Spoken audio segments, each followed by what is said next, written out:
بھی تحفہ تم پیش کرو. گویا کہ یہی مطلب تھا کہ اگر تم نہیں پیش کرو گے تو نا انصافی. اللہ حفاظت فرمائے. آپ سوچیں ہمارے نبی کریم صلی اللہ علیہ وسلم کس چیز کی تعلیم دے رہے ہیں. علماء نے لکھا ہے کہ بیٹیوں کی جائیداد میں جو حصہ ہوتا ہے وہ الگ بات ہے کہ باپ کے دنیا سے چلے جانے کے بعد بیٹوں کے مقابلے میں بیٹیوں کو کم ملا کرتا ہے. لیکن علماء نے لکھا ہے اگر زندگی میں کوئی باپ اپنے بیٹے کو اگر ہدیہ پیش کرتا ہے, کوئی باپ اگر اپنے بیٹے کو تحفہ پیش کرتا ہے تو یہ اس پر ضروری ہے کہ جو تحفہ اپنے بیٹے کو پیش کرتا ہے وہی تحفہ اپنی بیٹی کے سامنے بھی پیش. ہم اپنے گریبان میں جھانک کر کے دیکھیں کہ آج ہمارے اندر یہ انصاف پایا جاتا. ہمارے گھروں کا یہ حال ہے. اگر کسی کے 5 بیٹے ہوں جو سب سے زیادہ کما کر کے دیتا ہے, والدین کی جتنی محبت الگ بات ہے. اگر کوئی بیٹا زیادہ نہیں کما پاتا تو وہی باپ جس نے اپنے بیٹے کے لیے تکالیف کو برداشت کیا ہے وہی باپ اپنے بیٹوں کے درمیان فرق کرنے لگتا ہے. کیوں بھول جاتے ہو؟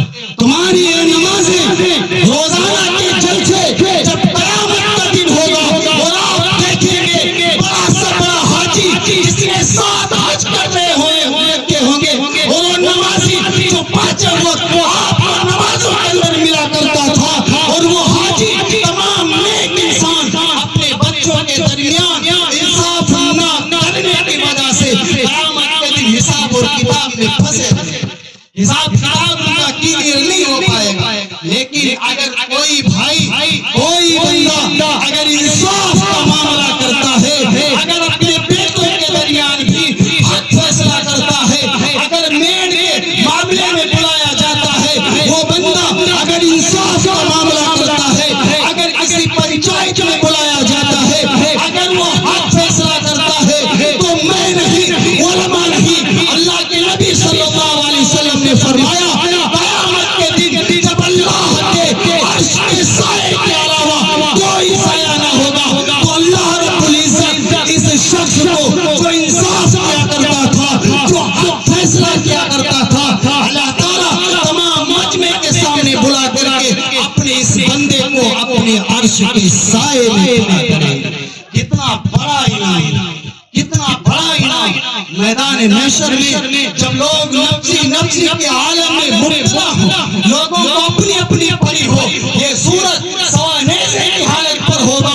انسان کے سروں کے بالکل قریب کر دیا جائے گا, ہمارے تپش کے انسانوں کے سر پھٹ رہے ہوں گے, اور ایسے وقت میں جب لوگ سایہ تلاش کر رہے ہوں گے اللہ تعالیٰ اس انصاف کرنے والے شخص کو تمام مجمع کے سامنے بلا کر کے اپنے عرش کے سائے میں کھڑا کرے گا. دیکھے گا مجمع, سارا مجمع دیکھے گا, رشک کرے گا, گویا کہ آپس میں کہیں گے ان کے اعمال کیا تھے, یہ دنیا کے اندر کیا کیا کرتے تھے. پھر اپنے آپ میں جواب تلاش کیا کریں گے کہ وہ لوگ ہیں جو دنیا کے اندر رہ کر کے اللہ کے ڈر سے یا اپنے گھروں میں, اپنی بستی میں, اپنے گاؤں کے اندر لوگوں کے درمیان انصاف کیا کرتے تھے, لوگوں کے درمیان حق فیصلہ کیا کرتے تھے.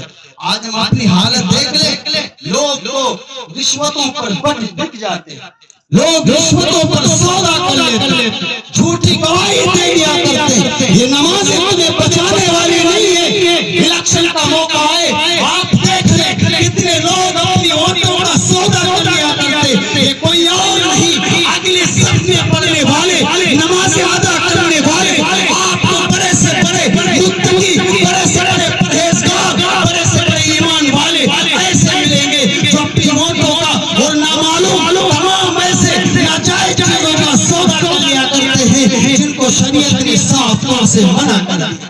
آج ہمارے اندر یہ پایا جائے, ہم شکوے کرتے ہیں ہمارے معاشرے میں تبدیلیاں نہیں آ رہی. کہاں سے آئیں گی تبدیلیاں؟ ہماری حالت یہ ہے ہم اس بہانے پر آ کر کے کھڑے ہیں, شریعت کو ہم نے پیچھے چھوڑ دیا. یاد رکھنا اگر یہ چیزیں ہمارے اندر نہیں ہے ہم ایمان والے سچے مومن نہیں بن سکتے. یہ پہلا شرط شخص ہوگا جسے اللہ تعالیٰ اپنے عرش کے سائے میں جگہ جگہ، اور دوسرا وہ شخص جسے اللہ تعالیٰ عرش کے سائے میں جگہ جگہ۔ اللہ کے نبی کریم صلی اللہ علیہ وسلم نے فرمایا وَشَابٌ نَشَأَ فِي عِبَادَةِ اللَّهِ، اللہ تعالیٰ نے فرمایا کہ وہ جوان جو اللہ تعالیٰ کی عبادت کرتے کرتے جوان ہوا، وہ جوان جو اللہ کی عبادت کرتے کرتے جوان ہوا۔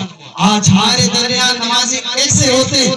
جب تک 20 سال 25 سال 30 سال گزرے نہ معلوم کون سی ڈکیتی کی کیا کیا، جب بڑھاپے پر اب کچھ ہو نہیں پا رہا، اب کچھ کرنے کے قابل نہیں، تب وقت لگاتے ہیں جماعت، تب تسبیح پڑھتے پکڑ لیتے ہیں کہ بھائی اب ہم اللہ اللہ کریں گے، کیوں اب ان سے کوئی اور کام نہیں سکتا۔ یاد رکھنا اللہ تعالیٰ قیامت کے دن، ابھی مولانا سفیان نے آپ کے سامنے بیان کیا تھا، قیامت کے دن انسان کے قدم اس وقت تک نہیں ہٹیں گے جب تک اللہ تعالیٰ اسے سوال نہ کر لے میرے بندے تو نے اپنی عمر کہاں لگا دی تھی۔ عمر کا سوال الگ سے کیا جائے گا، اور انسان کی جوانی کے بارے میں اللہ تعالیٰ اس جوان سے الگ سے حساب لیں گے کہ میرے بندے تو نے اپنی جوانی کہاں لگا دی، جوانی میں تو کیا کیا کرتا تھا۔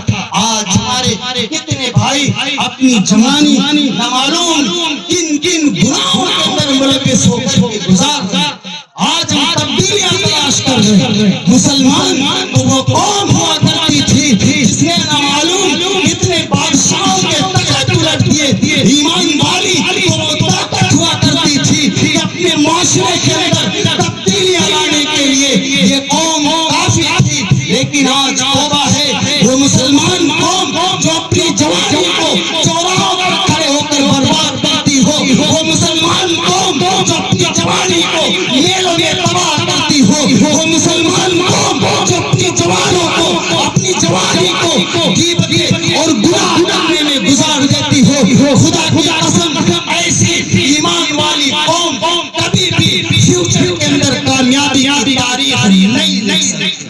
آپ لکھ لو یہ بات اور طے کر لو، دیکھ لینا چند سالوں کے اندر یہ جوان جن کو آج اپنی جوانی پر گھمنڈ ہے، آج مسلمان قوم جس تانے پر کھڑی ہے، آج افسوس کی بات پر ہے اسلام نے جن جوانوں پر رش کیا تھا، اسلام نے جن جوانوں کی پیاری کی تھی، آج وہ جوان اسلام کو پتے پشت ڈال کر اپنی جوانی کو گناہوں کے حدوں پر تباہ کر رہے ہیں، اپنے فیوچر کو برباد کر رہے ہیں۔ آج تمہارے گاؤں کے یہ چھوٹے ننھے نونہال بچے آج تمہارے نقش قدم پر چل کر اپنا بچپنا خراب کر رہے ہیں۔ میرے بھائیو یاد رکھنا قیامت کے دن جب ساری چیزوں کا تم حساب دو گے، اس وقت اللہ تعالیٰ تم سے جوانی کا بھی حساب لیں گے کہ میرے بندے تو نے اپنی جوانی کہاں لگا دی، جوانی کے اندر کیا کیا کرتا تھا۔ تو سب سے پہلی چیز کہ اگر کوئی جوان اللہ تعالیٰ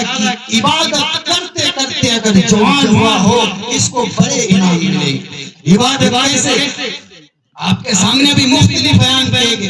نماز پر زور دیا گیا، کیوں نماز پر زور دیا گیا؟ کیونکہ تمام